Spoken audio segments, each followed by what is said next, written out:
En rejoignant notre chaîne, vous aurez accès à une analyse claire des réponses pour mieux comprendre les questions et améliorer votre score de façon garantie. Dans ce texte, il est expliqué que l'irrigation de précision permet d'apporter l'eau directement aux racines des plantes grâce à des systèmes localisés. Cela réduit les pertes d'eau dues à l'évaporation et au drainage profond, ce qui améliore l'efficacité globale. Vous pourrez aussi télécharger le PDF complet des questions pour vous entraîner efficacement et augmenter votre résultat. Une liste de mots difficiles, extraite des questions, vous aidera à enrichir votre vocabulaire et réussir l'examen. Avec tous ces outils, vous pouvez progresser rapidement et améliorer votre score au test de français de manière sûre.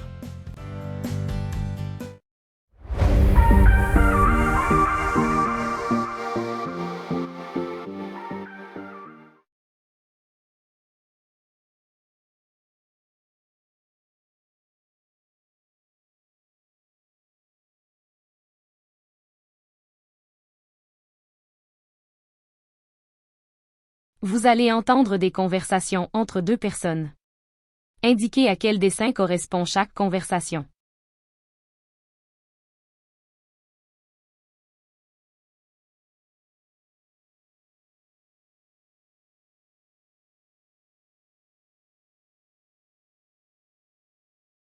Tu étais déjà debout quand je suis passé ce matin? Oui, mais j'étais encore un peu dans le brouillard au réveil. Tu as pris ton petit déjeuner tout de suite? Non, j'ai attendu d'être vraiment bien réveillé avant. Et maintenant ça va mieux? Oui, là je suis complètement réveillé.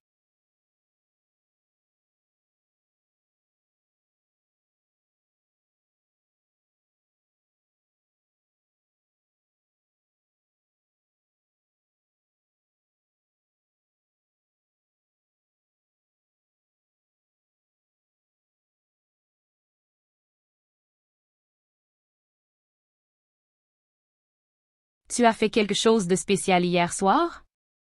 Oui, on était surtout à une cérémonie de mariage. Ah, il y avait aussi un spectacle ou une sortie culturelle? Non, pas vraiment, on est resté à la réception du mariage la majeure partie du temps. Et la danse dont tu m'as parlé? C'était juste un moment court pendant la fête, après la cérémonie officielle.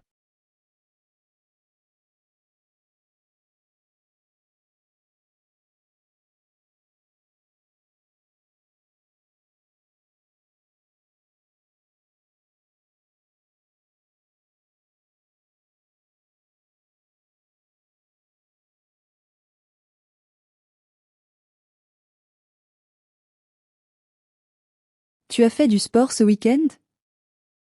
Oui, surtout de la natation. Ah, tu es allé faire du water-polo avec ton club? Non, on a juste fait quelques exercices de nage en piscine. Et les activités sur le lac, comme le ski nautique? Non, pas cette fois, il faisait trop froid, on est resté à la piscine.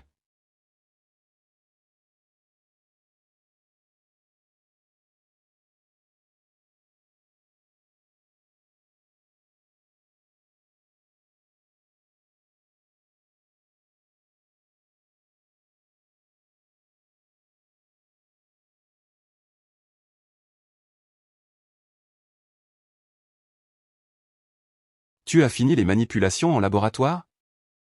Oui, on a travaillé sur différentes formes de matière. Vous avez surtout étudié les poudres? Pas vraiment, on a surtout observé les substances à l'état liquide. Et les solides alors? Très peu, l'objectif était principalement de comparer les comportements des liquides.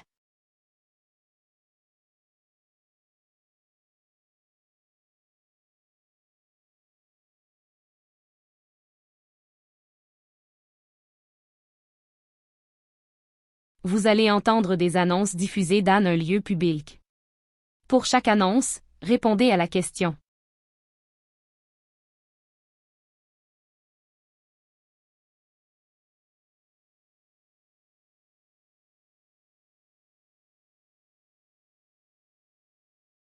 Mesdames et messieurs, dans le cadre d'une réorganisation progressive récemment mise en place au sein de notre système de classement, nous vous informons que les ouvrages identifiés par la lettre D ne se trouvent plus à leur emplacement antérieur, mais ont été déplacés vers la 3e rangée. Par ailleurs, les documents portant le code C ont été repositionnés dans la 4e, conformément à une nouvelle logique de catégorisation. Nous vous invitons à ne pas vous fier à vos repères habituels et à vérifier les indications actualisées.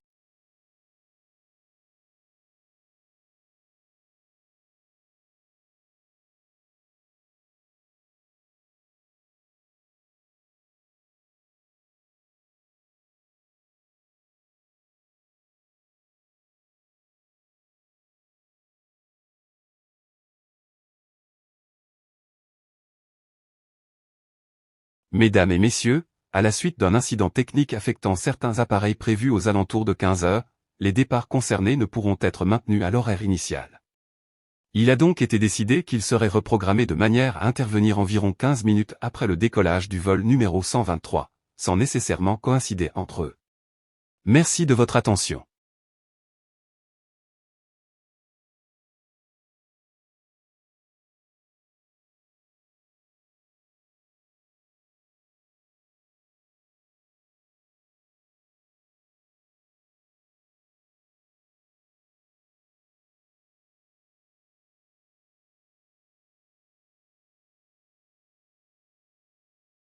Chers voyageurs, afin d'éviter toute confusion liée à une visibilité réduite du marquage initial, nous vous demandons de déposer vos bagages exclusivement sur le tapis rouge du hall principal. Le tapis jaune, auparavant dédié à cet usage, est devenu moins distinct et pourrait l'induire en erreur. Cette mesure vise uniquement à améliorer l'identification des bagages.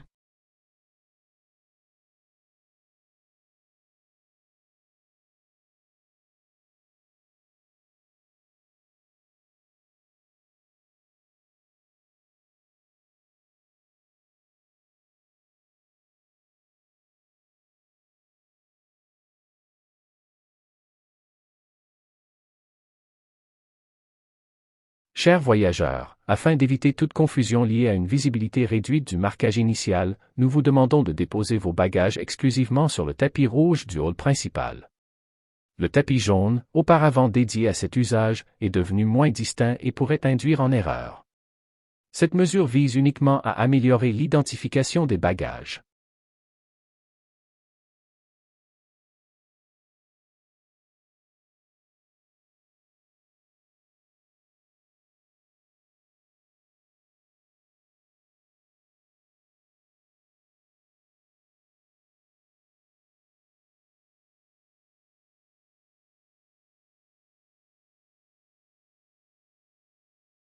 Chers élèves, en raison des conditions météorologiques actuelles, les examens finaux sont maintenus mais débuteront avec un léger décalage. L'ampleur de ce report pouvant évoluer, il est fortement recommandé de consulter régulièrement le site officiel afin de vérifier les horaires actualisés.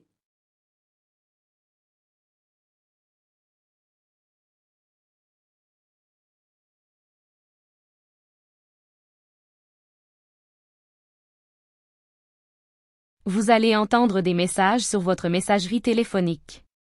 Indiquez pourquoi la personne appelle.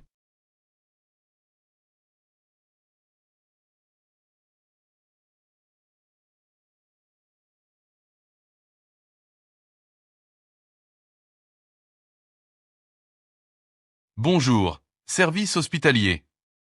Nous revenons vers vous concernant la durée d'hospitalisation initialement prévue pour votre proche. Après réévaluation, il apparaît qu'un maintien supplémentaire d'une nuit pourrait être envisagé afin d'assurer une observation plus complète, sans que cela ne relève d'une exigence médicale formelle. Cette option reste donc ouverte et dépendra en partie de votre appréciation ainsi que de l'évolution de la situation.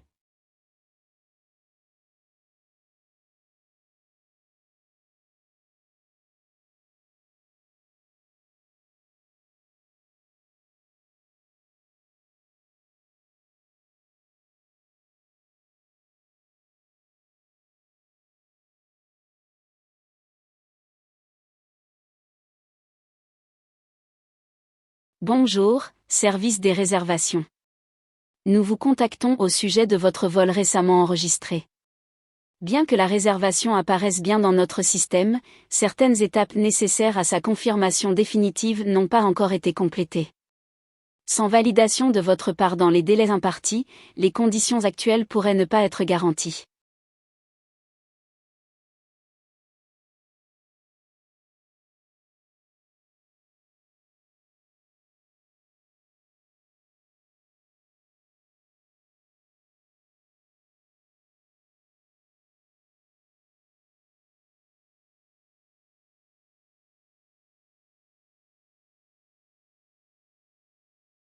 Bonjour, ici votre banque. Nous souhaitions vous informer qu'une nouvelle version de notre application est désormais disponible au téléchargement. Toutefois, en raison de certains ajustements encore en cours, son utilisation immédiate n'est pas recommandée. Nous reviendrons vers vous ultérieurement afin de vous préciser quand elle pourra être utilisée dans des conditions optimales.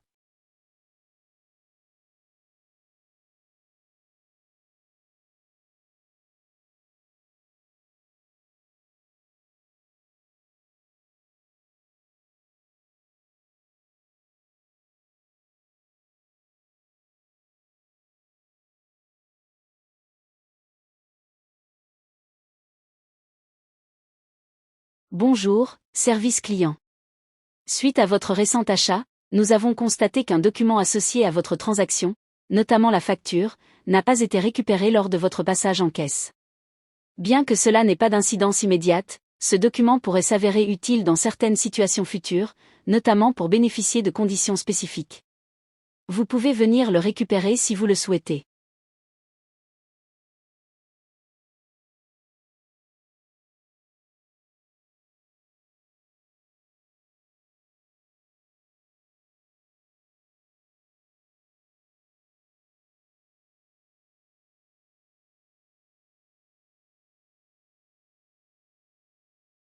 Salut, je t'appelle concernant ce qu'on avait prévu pour ce soir.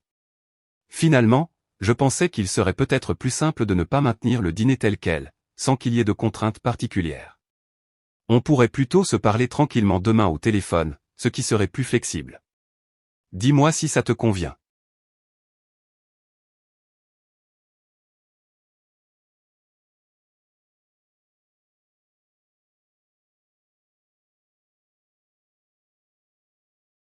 Vous allez entendre 3 personnes répondre à la question suivante.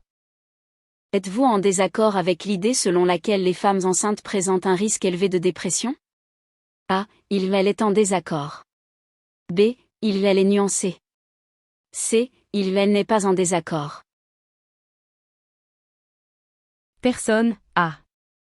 Il me semble que la manière dont cette hypothèse est formulée tend à généraliser excessivement une réalité pourtant nuancée. Certes, la grossesse peut s'accompagner de bouleversements émotionnels significatifs, mais cela ne saurait justifier une association quasi systématique avec un risque élevé de dépression. À mon sens, cette perspective mérite d'être reconsidérée, dans la mesure où elle peut conduire à une interprétation simplifiée, voire alarmiste, d'expériences très variables d'une personne à l'autre.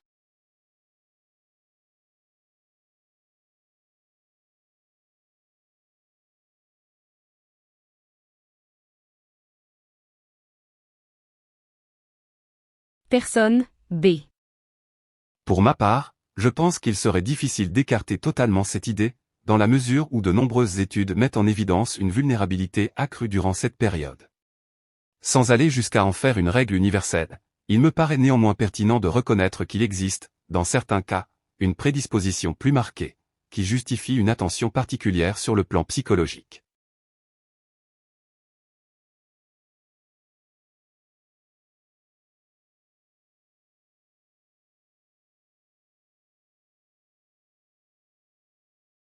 Personne C. J'ai tendance à considérer que ce type d'affirmation, même s'il peut sembler exagéré, repose sur des observations qui ne sont pas entièrement dénuées de fondement. En ce sens, le rejeter en bloc reviendrait à minimiser des réalités cliniques qui, bien que variables, n'en demeurent pas moins significatives. Il me paraît donc plus approprié d'en admettre la pertinence dans une certaine mesure, tout en évitant d'en faire une généralité absolue.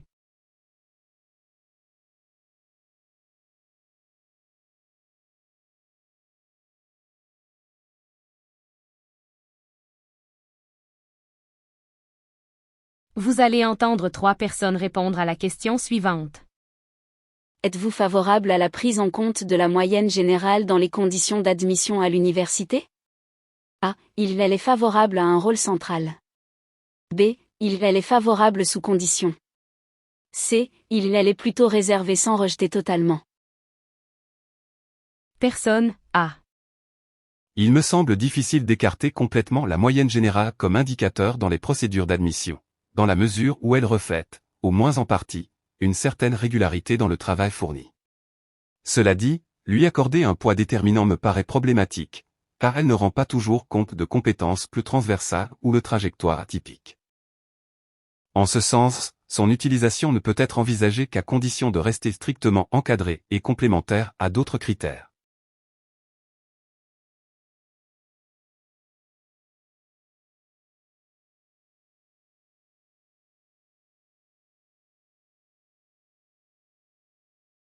Personne, B. À mon sens, la moyenne générale constitue un repère suffisamment fiable pour être intégrée de manière centrale dans les décisions d'admission. Bien qu'elle ne soit pas exempte de limites, elle offre une base objective qui permet d'assurer une certaine équité entre les candidats. Ne pas lui accorder une place significative reviendrait, selon moi, à affaiblir la cohérence globale du processus de sélection.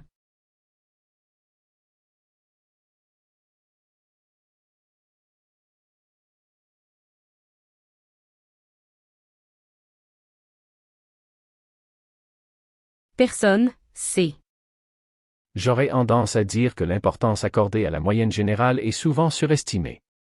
Sans nier qu'elle puisse fournir une indication, je reste réservé quant à son rôle dans des décisions aussi déterminantes. D'autres éléments, parfois moins quantifiables, me paraissent tout aussi, sinon plus pertinents. Dès lors, en faire un critère déterminant ne me semble pas particulièrement justifié, même si je ne dirais pas pour autant qu'elle devrait être totalement ignorée.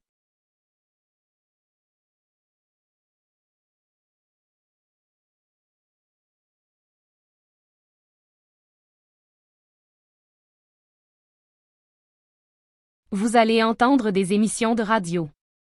Pour chaque émission, répondez à la question.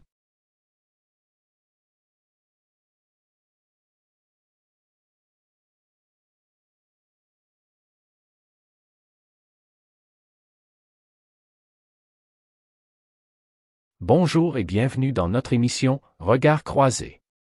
Nous abordons aujourd'hui une question complexe, l'effet du tabagisme sur la réactivité face à un danger immédiat.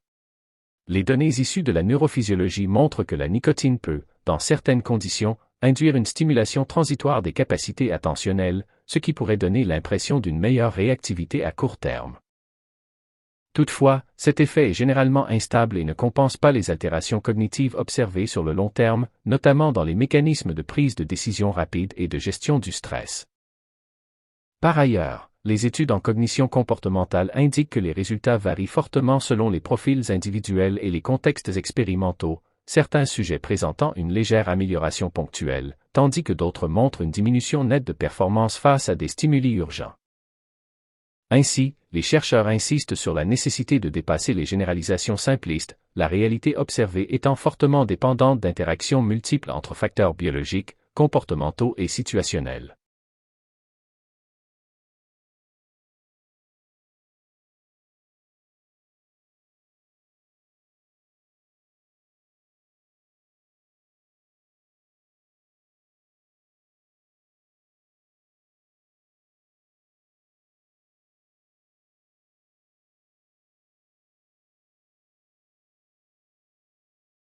Bonjour dans Analyse contemporaine.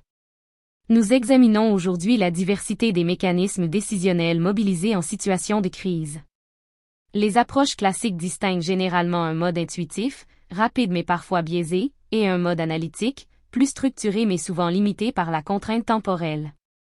Toutefois, les recherches récentes suggèrent que cette dichotomie est insuffisante pour rendre compte de la complexité des comportements observés. En effet, plusieurs études montrent que les individus les plus efficaces ne se limitent pas à un seul mode de traitement de l'information, mais adaptent leur stratégie en fonction de la nature de la crise, de leur niveau d'expertise et du temps disponible. Cette flexibilité cognitive semble jouer un rôle déterminant dans la qualité des décisions prises sous pression. Ainsi, loin d'opposer intuition et analyse, les travaux actuels tendent à privilégier une lecture plus intégrée et contextuelle des processus décisionnels.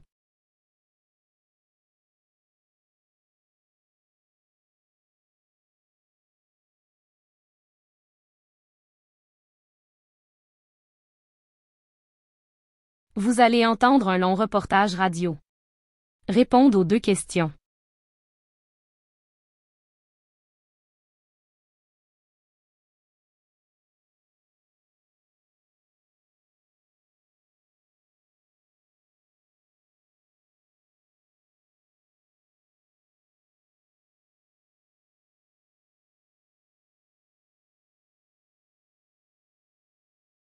Docteur Vallier, dans quelle mesure les conditions lumineuses influencent-elles les capacités d'apprentissage lors de tâches prolongées? Les données issues de la neuroergonomie contemporaine montrent que l'environnement lumineux agit principalement comme un modulateur des états attentionnels plutôt que comme un déterminant direct des performances cognitives. Une insuffisance lumineuse tend à accroître la charge perceptive et la fatigue oculaire, tandis qu'une exposition excessive à certaines longueurs d'onde peut perturber les mécanismes de régulation circadienne, avec des répercussions indirectes sur la concentration. Toutefois, ces effets restent fortement dépendants de variables interindividuelles et contextuelles, ce qui empêche toute généralisation stricte. Ainsi, la lumière s'inscrit dans un ensemble d'influences convergentes plutôt que comme facteur isolé. Peut-on alors considérer l'éclairage comme un facteur déterminant de la performance cognitive? Il serait méthodologiquement excessif de lui attribuer un rôle causal unique. Son influence s'exerce plutôt au sein d'un système d'interaction où plusieurs paramètres environnementaux et physiologiques se combinent pour produire l'effet observé.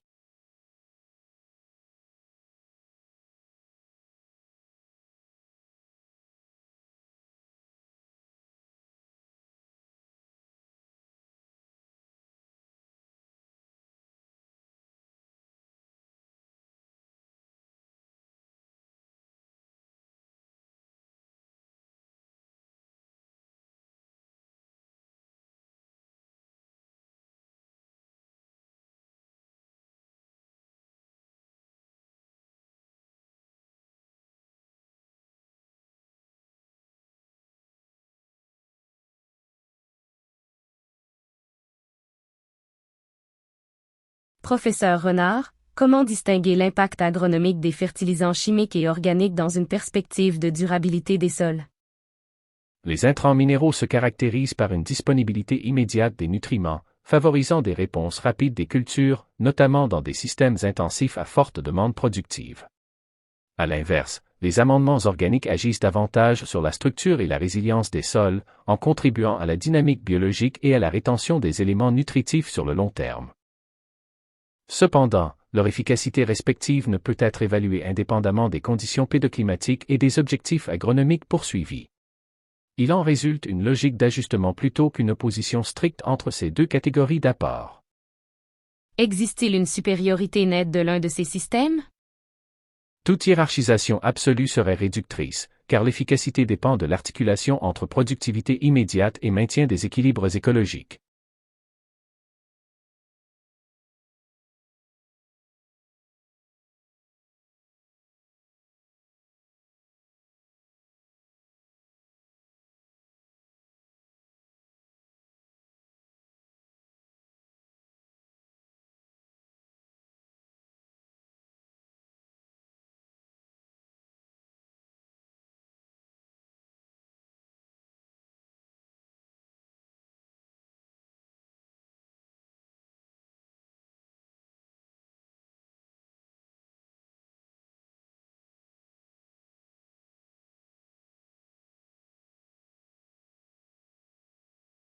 Ingénieur Morel, quelles approches permettent aujourd'hui d'évaluer avec précision l'état d'un moteur automobile? Les protocoles actuels combinent des analyses mécaniques traditionnelles et des systèmes de monitoring électronique avancés. Les mesures physiques permettent d'identifier l'usure structurelle des composants, tandis que les capteurs embarqués fournissent des indicateurs dynamiques liés au fonctionnement interne en temps réel. Néanmoins, aucune méthode isolée ne garantit une fiabilité suffisante, ce qui impose une corrélation systématique des données pour réduire les marges d'incertitude diagnostique. Une seule méthode peut-elle suffire? Non, la robustesse du diagnostic repose sur la convergence de plusieurs sources d'informations.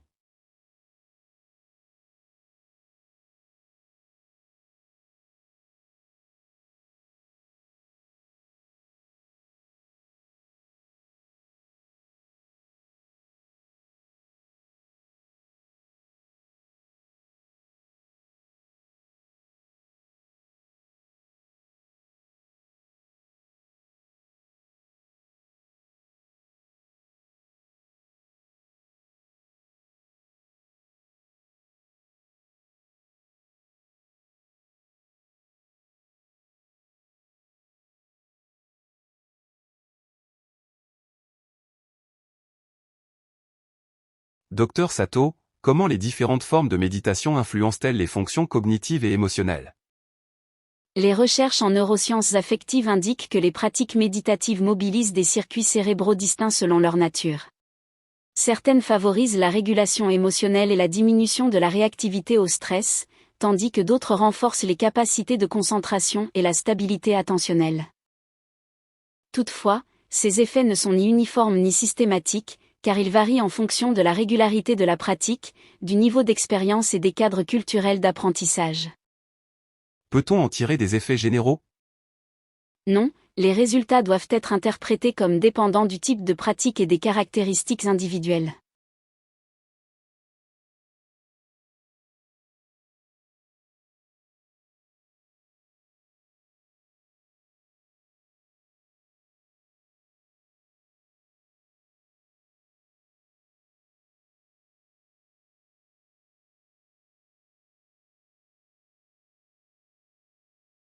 Documents divers.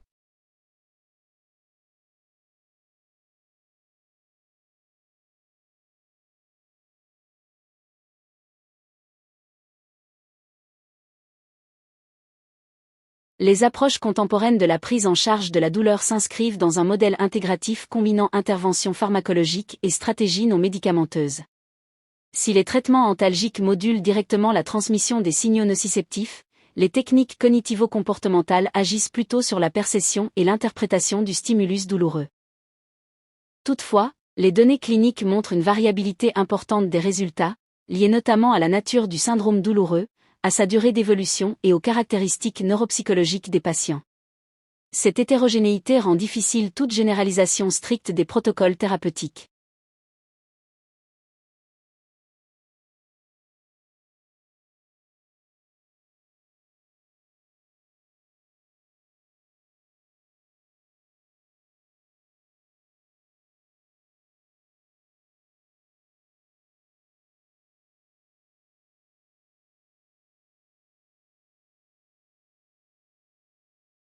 Les travaux récents en neurosciences affectives mettent en évidence une corrélation entre activité physique régulière et modulation des états émotionnels.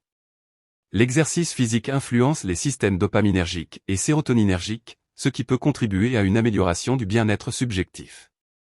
Cependant, ces effets ne sont ni systématiques ni uniformes, car ils dépendent de la régularité, de l'intensité de l'effort et de la vulnérabilité psychologique initiale des individus. Certaines études soulignent même des effets neutres ou limités dans des contextes spécifiques.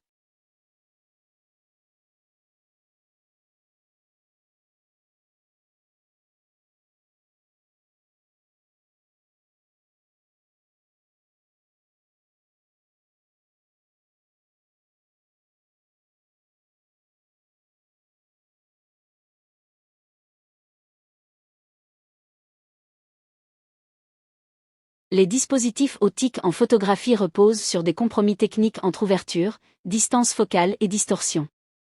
Les objectifs à focale courte privilégient la capture d'un champ large, tandis que les focales longues permettent une compression perceptive des distances.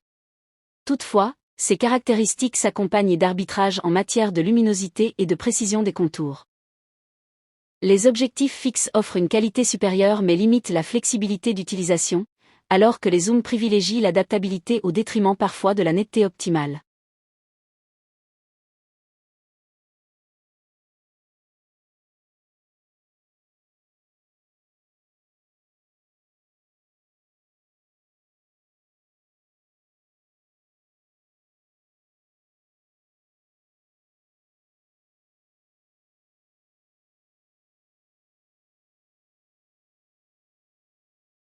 La consommation d'eau minérale est souvent associée à des bénéfices liés à sa composition minérale et à sa régularité de contrôle sanitaire.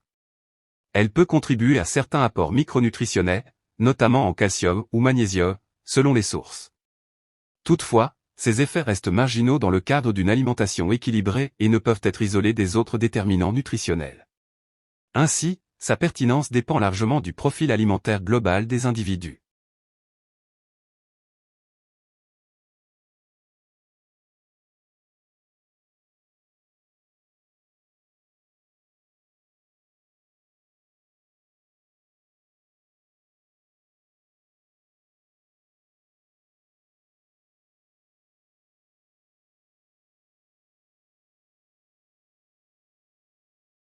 Les systèmes de production céréalière, notamment ceux du blé, s'organisent autour de logiques agronomiques divergentes. Les modèles intensifs privilégient des rendements élevés grâce à une forte mécanisation et à l'utilisation d'intrants, tandis que les modèles extensifs cherchent à préserver les équilibres écologiques des sols. Ces orientations impliquent des arbitrages constants entre productivité, durabilité et contraintes économiques, sans qu'un modèle unique ne puisse s'imposer de manière universelle.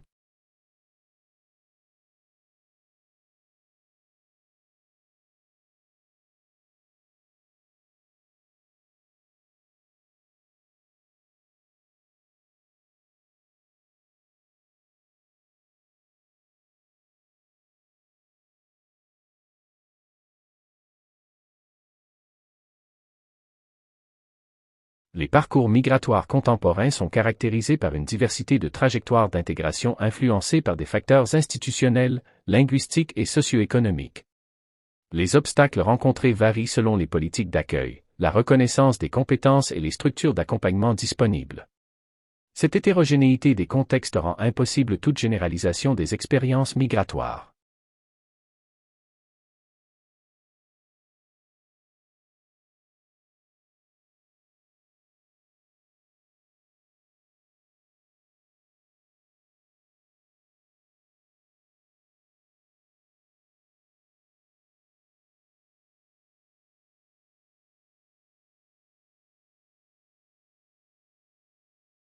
L'acquisition du langage chez l'enfant repose sur une interaction complexe entre maturation neurologique, exposition linguistique et qualité des interactions sociales.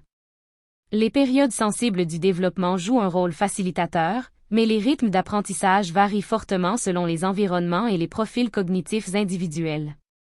Il en résulte une grande diversité des trajectoires linguistiques.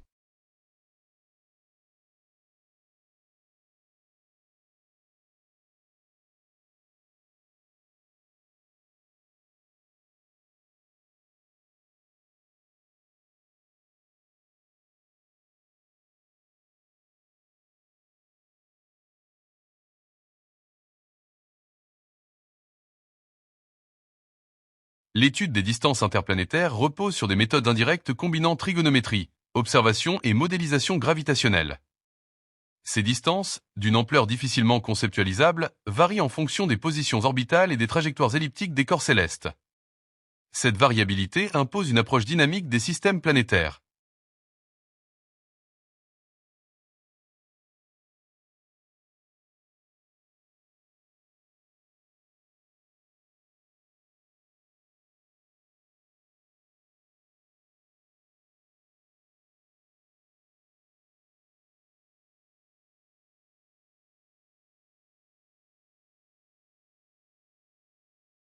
Les dispositifs de recrutement dans l'enseignement reposent sur une combinaison de critères académiques, professionnels et comportementaux.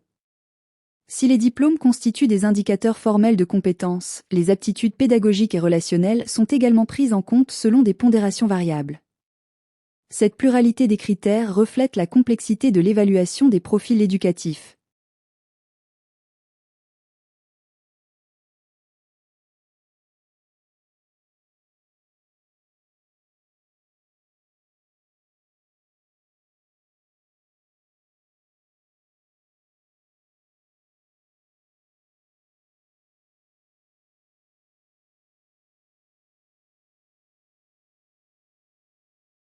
Les recherches en psychologie cognitive montrent que les états émotionnels intenses, tels que la colère, influencent les processus décisionnels en modifiant la perception du risque et les biais d'évaluation. Selon les contextes, ces effets peuvent conduire à une accélération des décisions ou à une altération du jugement. L'impact observé dépend fortement du cadre situationnel et des capacités d'autorégulation émotionnelle.